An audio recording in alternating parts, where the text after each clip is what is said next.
میرے اعمال کی اصلاح کرم سے کر دے۔ الحمدللہ رب العالمین والصلاة والسلام علی سید الانبیاء والمرسلین اما بعد فاعوذ باللہ من الشیطان الرجیم بسم اللہ الرحمن الرحیم الصلاة والسلام علیکہ یا رسول اللہ وعلی آلک واصحابک یا حبیب اللہ الصلاة والسلام علیکہ یا نبی اللہ وعلی آلک واصحابک یا نور اللہ۔ میٹھے میٹھے اسلامی بھائیوں، درود پاک پڑھنے کے بے شمار فضائل و برکات ہیں۔ مصطفیٰ جان رحمت شمع بزم ہدایت صلی اللہ تعالی علیہ وسلم کا فرمان عالی شان ہے کہ جو کوئی شخص مجھ پر ایک بار درود پاک پڑھتا ہے، اللہ تعالیٰ اس پر 10 رحمتیں نازل فرماتا ہے، اس کے 10 گناہوں کو مٹا دیتا ہے اور اس کے 10 درجات کو بلند فرماتا ہے۔ تو سبحان اللہ، ایک درود پاک پر اتنی برکتیں ہیں، تو جو کثرت سے درود پاک پڑھتے ہیں ان کو کتنی برکتیں نصیب ہوتی ہوں گی۔ تو ہم سب کو مل کر کثرت کے ساتھ درود پاک پڑھنے ہیں۔ آئیے مل کر محبت کے ساتھ بآواز بلند درود پاک پڑھ لیں۔ صلو علی الحبیب صلی اللہ تعالی علی محمد صلی اللہ علیہ وسلم۔ میٹھے میٹھے اسلامی بھائیوں، آج جو ہمارا بیان کا موضوع ہے کہ رمضان کا استقبال کیسے کیا جائے، رمضان کی پریپریشن کیسے کی جائے۔ دیکھیں، ہمارے گھر پہ جب کوئی مہمان آتا ہے ہم اس کی تیاری کرتے ہیں، اس کے لیے ہم ایک اچھی یوں سمجھیے کہ پریپریشن کرتے ہیں، اور جیسا مہمان ویسی تیاری۔ جس کے لیے دل میں زیادہ محبت ہوتی ہے اس کے لیے ہم زیادہ تیاری کرتے ہیں۔ تو اب ذرا آپ سوچئے کہ ایسا مہمان جو ہماری مغفرت کروانے آ رہا ہے، ایسا مہمان جو ہمیں بخشوانے آ رہا ہے، تو پھر ہمیں اس کے لیے کتنی کوشش کرنی چاہیے۔ تو آج یہاں پر جو ہم حاضر ہوئے ہیں، اللہ کرے کہ ہم رمضان کا صحیح معنوں میں استقبال کرنے میں کامیاب ہو جائیں۔ رمضان اللہ کا احسان ہے۔ رمضان کی اہمیت کو سمجھنے کے لیے یہی کافی ہے کہ پیارے آقا علیہ الصلوۃ والسلام فرماتے ہیں کہ اگر میری امت کو معلوم ہوتا کہ رمضان کیا ہے تو وہ تمنا کرتے کہ سارا سال ہی رمضان ہو۔ سبحان اللہ۔ مولا علی شیر خدا کرم اللہ تعالی وجہ الکریم کا یہ قول کتنا نرالا ہے۔ آپ فرماتے ہیں اگر اللہ تبارک و تعالیٰ کو اس امت کو عذاب دینا ہوتا تو اس امت کو رمضان اور سورہ اخلاص عطا نہ فرماتا۔ اس کا مطلب کیا ہوا کہ یہ بخشوانے، عذاب سے بچانے کے لیے آ رہا ہے، رحمتیں برسانے کے لیے آ رہا ہے۔ کاروباری لوگ بھی مجھے سن رہے ہوں گے، جس علاقے میں جس اسٹور پر کوئی ڈسکاؤنٹ ہوتا ہے، کوئی اسکیم ہوتی ہے، فائدہ ہوتا ہے، ہم ادھر پہنچ جاتے ہیں۔ رمضان ایک ایسی اسکیم ہے، رمضان ایک ایسا بینیفٹ دیتا ہے کہ احادیث میں یہ مضمون ہے کہ فرض کا ثواب 70 گنا کر دیا جاتا ہے، نفل کا ثواب فرض کے برابر کر دیا جاتا ہے، شیطان کو بند کر دیا جاتا ہے، جہنم کو تالے لگا دی جاتے ہیں، جنت کے در کھول دیے جاتے ہیں۔ روزہ دار کے منہ سے جو اسمیل آتی ہے، جو بو آتی ہے، بعض اوقات ہم کہتے ہیں یار پیسٹ نہیں کر سکے پورا دن، منہ سے اسمیل آ رہی ہے۔ سنیے، یہ اسمیل جو ہے یہ اللہ کے نزدیک مشک کی خوشبو سے بھی زیادہ بہتر ہے۔ اللہ اللہ، ذرا آپ غور تو کیجئے، ہر سجدے پر 1500 نیکیاں دی جاتی ہیں، ہر سجدے پر سرخ یاقوت کا جنت میں ایک محل بنا دیا جاتا ہے۔ اتنی نیکیاں، پھر وہ کتنا بد نصیب ہے جو رمضان میں بھی عبادت نہ کرے، رمضان میں بھی اللہ کو راضی کرنے میں کامیاب نہ ہو۔ روزانہ افطار کے وقت 10 لاکھ گناہگار بخش دیے جائیں، اور جناب ہر جمعے کو جب رمضان میں جمعہ آئے تو ہر لمحے 10 لاکھ گناہگار بخشے جائیں، تو کروڑوں اربوں لوگوں کی بخشش گویا رمضان میں ہونی ہے۔ تو پھر ہمیں اس کی کیسی تیاری کرنی چاہیے، کتنا ثواب کمانے کے بارے میں سوچنا چاہیے۔ لیکن یہاں ایک اور بڑی امپورٹنٹ بات ہے، ایک تو رمضان میں نیکیاں کرنی ہے، دوسرا بڑا کام یہ کرنا ہے کہ ہمیں رمضان میں گناہوں سے بچنا ہے، کیونکہ عادتیں تو ساتھ ہی لگی ہوئی ہیں نا۔ شیطان بند ہے لیکن ہماری اپنی عادتیں، جس کی روز حرام دیکھنے کی عادت ہے، حرام سننے کی عادت ہے، حرام بولنے کی عادت ہے۔ ایسا تو نہیں ہوگا نا چاند آتے ہی سارے سوئچ آف ہو جائیں گے، وہ عادتیں ساتھ ہی چل رہی ہوتی ہیں۔ غور کیجئے کہ رمضان میں جو گناہ کرتا ہے نا، اس کا عذاب بھی بڑھ جاتا ہے، اس کی پنشمنٹ بھی بڑھ جاتی ہے۔ یہ ایسے ہی ہے کہ کوئی مسجد کے اندر آ کے گناہ کرے، تو آپ کہیں گے نا یار خدا کا خوف کرو، مسجد میں ایسا کام کر رہے ہو۔ کوئی مکہ شریف حرم میں اندر جا کر گناہ کرے تو کتنا شدید ہو جائے گا وہ۔ تو رمضان جب اتنا مقدس مہینہ ہے، اس میں گناہ کرنا، اس کی پنشمنٹ بھی زیادہ ہے۔ ایک بار مولا علی شیر خدا کرم اللہ تعالی وجہ الکریم نے ایک قبر والے کا حال دیکھا، اور دیکھا اس قبر والے پر عذاب ہو رہا ہے، اور وہ چلانے لگا، عرض کرنے لگا اے علی میری مدد فرمائیے، اللہ کی بارگاہ میں سفارش کیجئے۔ مولا علی شیر خدا نے ہاتھ اٹھائے کہ اے مولا اسے بخش دے۔ ارشاد ہوا اے علی اس کی سفارش نہ کریں۔ عرض کی مولا وجہ کیا ہے؟ ارشاد فرمائے رمضان کے روزے تو رکھتا تھا مگر رات گناہوں سے باز نہیں آتا۔ روزے رکھ کر گناہ کرنے والے کو اتنا عذاب، تو جو روزے ہی نہ رکھے ایسے بھی لوگ ہیں جو رمضان میں روزے نہیں رکھتے. پلیز اس کو ایزی نہ لیں. ہمیں نہیں معلوم، پتہ نہیں اگلا رمضان پھر نصیب ہوگا کہ نہیں. پچھلے رمضان میں کتنے لوگ تھے جو ہمارے ساتھ تھے، اس رمضان میں نہیں. اور اللہ پہلے تو ہم یہ دعا کرتے ہیں اللہ ہمیں یہ رمضان بھی عطا کر دے. زندگی کا کیا بھروسہ، دنیا کی جو کیفیتیں آپ کے سامنے ہے کبھی بھی جا سکتے ہیں. تو پھر اس رمضان کو تو سمجھ لیں بس ایک موقع بنا دیں، لائف چینجنگ ایکسپیرینس بنا دیں. بس اس میں عبادت کرنی ہے، اس میں خوب سجدے کرنے ہیں، اس میں روزے رکھنے ہیں، اس میں تراویح پڑھنی ہے، اس میں گناہ نہیں کرنے ہیں. اور آئیے میں آپ کو بتاتا ہوں کہ نبی پاک صلی اللہ تعالیٰ علیہ وسلم رمضان کیسے گزارتے تھے. ایک مسلمان کے لیے اس سے بہترین رول ماڈل کیا ہوگا کہ رمضان میرے آقا کیسے گزارتے. تو مختلف احادیث کا جو سمری ہے وہ یہ ہے کہ نبی پاک علیہ الصلوۃ والسلام عبادت میں کمر بستہ ہو جاتے، بستر پر کم تشریف لاتے. بی بی عائشہ فرماتی ہیں کہ نبی پاک کے چہرے کا رنگ بدل جاتا تھا، متغیر ہو جاتا. کیوں؟ کہ نبی پاک پر خوف خدا طاری ہوتا. آپ گر گڑاتے، آپ رات بھر التجائیں کرتے. میرے آقا رو رو کر دعاؤں میں رمضان گزارے، چہرے کا رنگ بدل جائے. اور یہاں کچھ لوگ تو وہ ہیں کہ جن کا وزن ہی بڑھ جاتا ہے رمضان میں. اتنا کھانا کھانا ہے، سحری میں زیادہ کھانا ہے کہ سارا دن بھوکا رہنا ہے، افطار میں اس لیے زیادہ کھانا ہے کہ پورا دن بھوکا رہے تھے، پھر رات کو 2-3 بار مزید کھانا ہے کیونکہ کل روزہ رکھنا ہے. تو رمضان فوڈ فیسٹیول نہیں ہے، رمضان عبادت کے لیے آیا ہے. لوگ تیاری کر رہے ہوں گے بھی رمضان کی. وہ کیا کر رہے ہوں گے کہ افطار میں کیا پکانا ہے، سحری میں کیا پکانا ہے، کون سا آئٹم شارٹ ہے. نہیں میرے بیچ اسلامی، یہ جو بھوک کا احساس ہے نا روزے میں، اس کی حکمت علماء نے بیان کی ہے کہ بھوک غربت کا احساس دلاتی ہے، فقیری کا احساس دلاتی ہے، بندے کا غرور تکبر بیٹھ جاتا ہے. کتنے نقاہت میں آ جاتے ہیں ہم، ہمت ہی نہیں ہوتی کوئی کام کرنے کی. تو یہ احساس دلاتی ہے کہ تیری اوقات کیا ہے، غریب کیسے زندگی گزارتا ہے، فقیر کیسے زندگی گزارتا ہے. لیکن کچھ لوگ وہ ہیں جن کو بھوک ہی نہیں لگتی کیونکہ وہ اتنا کھا لیتے ہیں یا پھر سوتے ہی رہتے ہیں. روزے کی حکمت یہ نہیں ہے.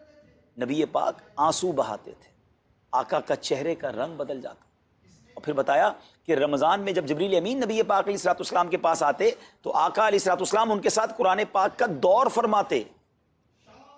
اور پھر ایک اور نبی پاک کا خوبصورت انداز کہ پیارے آقا ویسے تو سب سے بڑھ کر سخی ہیں، مگر جب رمضان آتا تو نبی پاک کا دریائے سخاوت ایسے بہتا تھا جیسے تیز آندھی، بلکہ اس سے بھی زیادہ. اللہ. یہ 3-4 چیزیں آپ نے میں نے پکڑ لینی ہیں.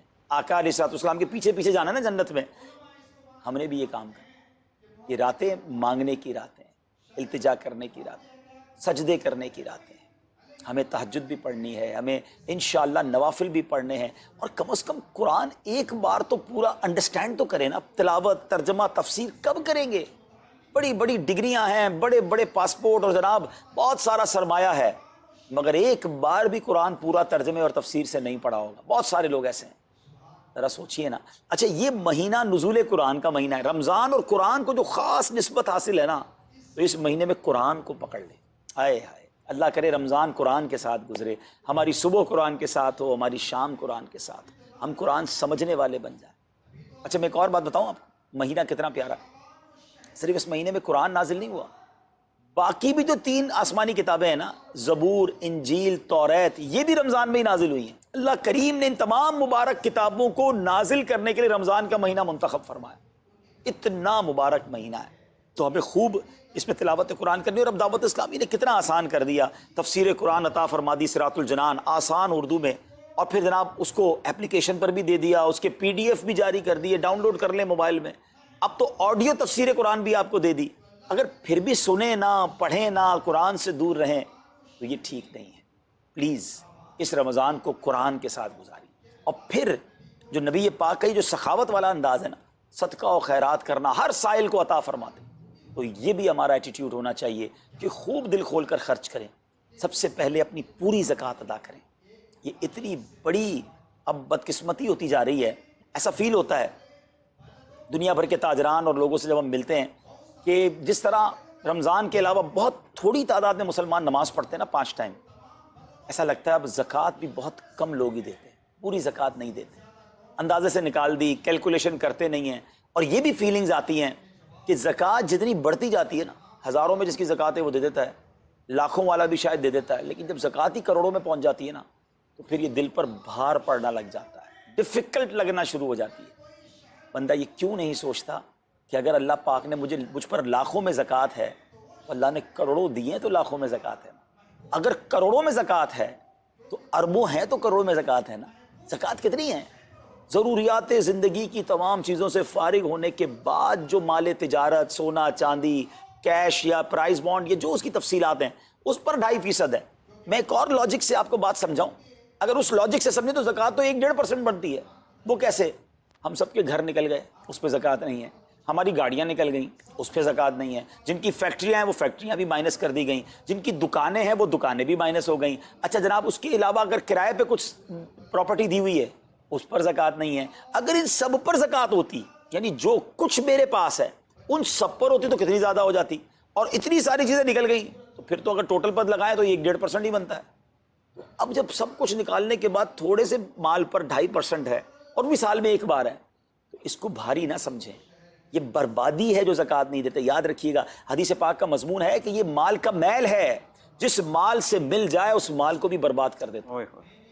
بربادیاں آتی ہیں، بے سکونیاں آتی ہیں، بیماریاں آتی ہیں، اور آگے جو دے دیتا ہے سبحان اللہ، اس کے بارے میں حدیث پاک میں آتا ہے کہ اپنی زکوٰۃ دے کر اپنے مالوں کو مضبوط قلعوں میں قید کر لو، اپنے مال کو سیکیور کریں۔ لوگ کہتے ہیں انشورنس ہونی چاہیے، آگ نہ لگ جائے، چوری نہ ہو جائے، ڈوب نہ جائے۔ اللہ کے حبیب علیہ الصلوۃ والسلام فرماتے ہیں، اس کا مضمون ہے کہ جب بندہ اللہ کی راہ میں خرچ کرتا ہے نا، تو وہ صدقہ بندے کے ہاتھ سے نکل کر اللہ کے دستے قدرت میں چلا جاتا ہے، اور اللہ کریم تمہارے صدقوں کو پالتا ہے جس طرح تم اپنے جانور کے بچوں کو پالتے ہو۔ بچہ ہوتا ہے نا جانور کا، بڑا ہو جاتا ہے، فرمایا بندہ کھجور کا صدقہ دے گا، اللہ پہاڑ جتنا عطا فرمائے، اس دن بھی ملے گا اور ملٹیپلائی ہو کر ملے گا۔ اچھا، جو ادھر خرچ کیا ادھر کیا ملے گا؟ ادھر بھی نبی پاک علیہ الصلوۃ والسلام فرماتے ہیں، جس کا مضمون ہے میں قسم کھا کر کہتا ہوں، یعنی نبی پاک تو جو فرمائے حق ہے۔ اس حدیث میں تو آقا علیہ الصلوۃ والسلام قسم اٹھا رہے ہیں کہ میں قسم کھا کر کہتا ہوں کہ اللہ کی راہ میں خرچ کرنے سے مال کم نہیں ہوتا، نہ ادھر کم ہونا ہے اور ادھر بھی ملنا ہے، تو پھر تو سودا اب کتنا نفع والا ہے۔ اور یہ آپ چیک کر لیں، پوری دنیا میں جہاں مجھے سنا جا رہا ہے کہ جو لوگ پوری زکوٰۃ دیتے ہیں نا، ان کا مال ملٹیپلائی ہوتا ہے، اگلے سال زیادہ زکوٰۃ دے رہے ہوتے ہیں۔ زیادہ زکوٰۃ کیسے ہو گئی؟ کیونکہ مال بھی بڑھ گیا، تو ادھر بھی بینیفٹ ہے، ادھر بھی بینیفٹ ہے، نقصان کا سودا ہی نہیں ہے۔ پھر چاہتے ہو بلاؤں سے بچ جائیں، تو روایتوں کا مضمون ہے کہ صدقہ بلا اور بندے کے بیچ میں آ جاتا ہے، بلا اترتی ہے، صدقہ روک لیتا ہے، لڑائی کرتا ہے اس سے، اور بندے پر بلائیں اور پرابلمز اور ڈیفیکلٹیز آنے سے اسے روکتا ہے۔ اگر چاہتے ہیں کہ برائیوں کے دروازے بند رہیں، چاہتے ہیں کہ بری موت سے بچیں، چاہتے ہیں کہ رزق میں اضافہ ہو، چاہتے ہیں کہ بلاؤں سے بچیں، ادھر بھی مال میں اضافہ ہو، ادھر بھی خزانے ملیں، تو اللہ کی راہ میں دل کھول کر خرچ کریں۔ اور یہ مہینہ it's the right month for generosity, یہ بہترین مہینہ ہے سخاوت کرنے کا، کیونکہ نبی پاک کا یہ انداز تھا کہ رمضان میں خوب سخاوت فرماتے۔ تو غریبوں کی مدد کریں، ایسی مدد کریں کہ چہروں پہ مسکراہٹیں آ جائیں، لوگوں کے دسترخوان اچھے ہو جائیں، ان کے گھروں میں بھی کچھ اچھے کھانے پہنچ جائیں۔ اور اس میں سب سے بہترین طریقہ یہ ہے کہ اپنے غریب رشتہ داروں کو آپ مدد کریں۔ اگر وہ مستحق ہے نا زکوٰۃ کے، تو حق ہے کہ سب سے پہلے اپنے غریب رشتہ داروں کو دیں، پھر زکوٰۃ بچ جائے تو عاشقان رسول کی عظیم الشان بڑی تحریک دعوت اسلامی آپ کے سامنے ہے، جو دین متین کی خدمت کر رہی ہے۔ جامعۃ المدینہ ہیں، مدرسے ہیں، بچے اور بچیاں عالم بن رہے ہیں، عالمہ بن رہے ہیں، حافظ بن رہے ہیں، ناظرہ قرآن، اور ان سے کوئی فیس بھی نہیں لی جا رہی۔ ہزاروں بچے فری آف کاسٹ ہمارے پاس ایکوموڈیشن رکھے ہوئے ہیں، جن کو کھانا پینا رہنا دعوت اسلامی نے دینا ہے۔ آپ ذرا سوچئے یہ امت کی کتنی بڑی خدمت ہے کہ علماء دینا، حافظ قرآن، مسجدوں کے امام یہاں سے پروڈیوس ہوتے ہیں۔ اور پھر آگے چلیں تو دعوت اسلامی نے اسلامک میڈیم اسکول بنائے دارالمدینہ، پھر سال کی 600 کے قریب مسجد دعوت اسلامی بناتی ہے۔ میڈیا کے ذریعے جو بے حیائی پھیلائی جا رہی تھی، تو مدنی چینل اردو، پھر مدنی چینل انگلش، پھر مدنی چینل بنگلہ۔ اب بچے مذہبی پروگرام اتنا غور سے نہ دیکھتے تھے، وہ اپنے بچوں کے آئٹمز دیکھنا چاہتے تھے، تو گناہوں بھرے کارٹونز اور پروگرام سے اور پوئمز سے چھڑانے کے لیے Islamic poems, Islamic cartoons, Islamic بچوں کے پروگرام، تاکہ بچے بھی جو ہے وہ الحمدللہ بچے رہیں۔ اور اب اس کی کیا زبردست پاپولیرٹی ہے کہ آپ کڈز مدنی چینل کے یوٹیوب چینل پہ جائیں، ہمارا ایک ایک کلپ 10 ملین 12 ملینز میں دیکھا جا رہا ہے۔ تو کون دیکھ رہا ہے؟ وہ بچے جو گناہوں بھرے کارٹونز دیکھتے تھے، اب الحمدللہ اللہ رسول کی باتیں وہاں سن رہے ہیں۔ پھر آگے چلیں تو دعوت اسلامی جناب یہ دینی کاموں کے ساتھ ساتھ جو ویلفیئر کے کام کر رہی ہے، غریب مسلمانوں کی امداد کا کام، زلزلے اور سیلاب زدگان کی ریسکیو کرنے کا کام، گونگے بہرے نابینا اور معذور افراد کی ریہیبلیٹیشن کا کام، تھیلیسیمیا کے مریضوں کو خون دینے کا کام، 26 لاکھ مسلمانوں کو دنیا بھر میں راشن، کھانا پانی صرف اس ایک سال میں دعوت اسلامی نے پہنچایا۔ تو یہ کمال کی آرگنائزیشن ہے۔ دیکھیں آپ دنیا کی بہت بہت ساری NGOs کو جانتے ہوں گے، کوئی مدرسے چلاتا ہے تو مدرسے ہی چلاتا ہے، کوئی مسجد بناتا ہے تو مسجد ہی بناتا ہے، کوئی کھانا کھلاتا ہے تو کھانا ہی کھلاتا ہے، کوئی جناب غریبوں کی مدد تو وہی کام، کوئی ہاسپٹل تو ہاسپٹل۔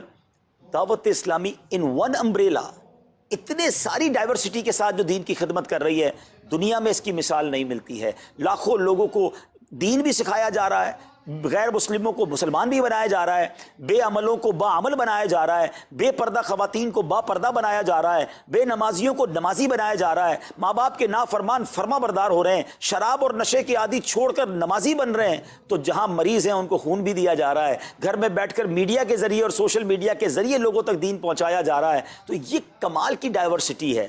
تو میں تو سچ بتاؤں، یہ جملہ کہا کرتا ہوں کہ میرے اور آپ کے پیسوں کا نصیب ہے کہ وہ دعوت اسلامی میں لگ جائے۔ تو یہ آپ آگے بڑھیے اور دین کے اس کام میں مزید حصہ ملائیے۔ خاص طور پہ فار ایسٹ میں آپ دیکھ لیں، کوریا میں، ہانگ کانگ میں، اور جناب یہ سری لنکا میں، تھائی لینڈ میں، ملیشیا میں، کتنے جاپان میں، کتنے ملکوں میں دعوت اسلامی کام کر رہی ہے اپنی اپنی بساط کے مطابق۔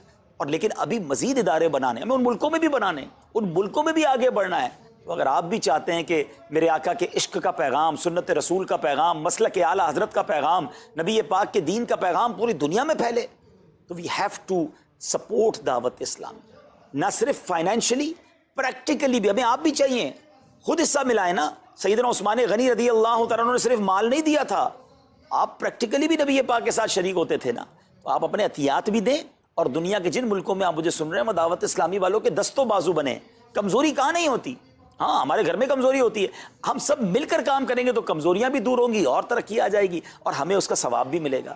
تو آج میں دنیا بھر میں جہاں مجھے دیکھ رہے ہیں، پلیز اچھی نیتیں کریں۔ اچھا ایک بات اور سن لیں، ہم بعض اوقات کیا سوچتے ہیں کہ ہمارے ملک کا خرچہ مثال کے طور پہ $20,000 ہے، وہ ہم لوگوں نے کر لیا، اب اور چندے کی کیا ضرورت ہے؟ دعوت اسلامی کسی ایک ملک کی نہیں ہے، انٹرنیشنل دعوت اسلامی کے لیے سوچیں۔ دنیا میں جہاں بھی دین کا کام ہو رہا ہے وہ میرا ہے، یہ میں اپنے ملک اور اپنی سٹی کے بارے میں سوچوں گا تو شاید میں بڑا کام نہ کر سکوں۔ آپ کو تو موقع مل رہا ہے انٹرنیشنلی مدنی کاموں میں اپنا حصہ ملائیں، تو دعوت اسلامی کو دل کھول کر سپورٹ کریں۔ ہم انشاءاللہ جتنے عطیات بڑھیں گے انشاءاللہ مزید مدنی کام بڑھانے کا ارادہ رکھتے ہیں۔ اللہ کریم اپنی بارگاہ میں ہم سب کا جمع ہونا قبول فرمائے اور دل کھول کر خرچ کرنا نصیب فرمائے، اور اس رمضان کو ہماری مغفرت کا ذریعہ بنا دے۔ اس رمضان کو نبی پاک علیہ الصلوۃ والسلام کے نقش قدم کے مطابق چل کر گزارنے کی توفیق عطا فرمائے۔ صلو علی الحبیب صلی اللہ تعالی علیہ